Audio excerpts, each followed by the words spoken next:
ഇന്നലെ രാത്രി 10 മണിയോടുകൂടിയാണ് ആലപ്പുഴ നഗരത്തിന് അധികം ദൂരമല്ലാത്ത അർപ്പപ്പൊഴി തീരത്തോട് ചേർന്ന് ഈ ബോട്ട് നാട്ടുകാരുടെ ശ്രദ്ധയിൽപ്പെട്ടത്.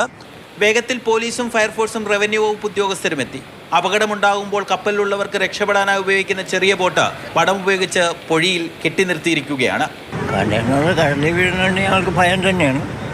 പക്ഷേ കണ്ടെയ്നറിൽ ഉണ്ടാവും പോട്ടങ്ങളൊന്നും ആർക്കും അറിയാനോ പറ്റില്ലല്ലോ. അപ്പോൾ കണ്ടെയ്നറിൽ ചാനലുകാർ പറയുന്നത് വിഷവസ്തുക്കളൊക്കെ ഉണ്ടാവുമെന്നാണ് പറയുന്നത്. അപ്പോൾ അതിൻ്റെതായിട്ടുള്ളൊരു ഭയം ജനങ്ങൾക്ക് എല്ലാവർക്കും.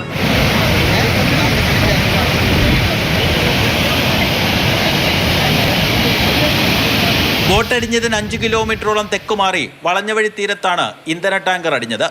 ഇടിവെട്ടിയവൻ്റെ തലയിൽ പാമ്പ് കടിച്ചു എന്ന് പറയുന്ന ഒരു ദുരവസ്ഥയിലേക്ക് മത്സ്യത്തൊഴിലാളി സമൂഹത്തുകയാണ്. കഴിഞ്ഞ ദിവസം വളരെ ആശങ്കയോടുകൂടി തിമിംഗലം അടിയുന്നു, ഇപ്പോൾ കണ്ടെയ്നറുകൾ അടിയുന്നു, ഗ്യാസ് ടാങ്കുകൾ അടിയുന്നു. അപ്പോൾ കപ്പലപകടം ഇനിയും ഒരു തുടർക്കഥയായി വന്നാൽ ഈ ആഴക്കടലിൽ വെച്ച് തന്നെ നമ്മുടെ സർക്കാർ സംവിധാനത്തിന് കഴിയുന്നില്ലേ?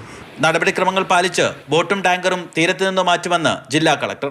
കസ്റ്റംസുകാർ വന്ന് ഇത് ഏറ്റെടുത്തു. അവർ അതിനകത്ത് എവിടെയെങ്കിലും റീകൺവേ ചെയ്ത് ഒന്നുകിൽ ഇവിടുന്ന് നേരിട്ട് കൊണ്ടുപോയി അല്ലെങ്കിൽ ഇവിടെ ഒരു പോർട്ടിൽ എത്തിച്ച് ക്രമീകരണം ചെയ്യുകയാണ് ചെയ്യുന്നത്. ഇപ്പോഴത്തെ അവസ്ഥയിൽ ആവശ്യപ്പെടുത്തുന്ന ആവശ്യമില്ല. പക്ഷേ എന്താണ് നിറയാണോ കാലിയാണോ നമുക്ക് വ്യക്തത വരുത്തിയിട്ടില്ല. ഇവരുടെ അറിയിപ്പനുസരിച്ച് കാലിയാണെന്നാണ് പറയുന്നത്.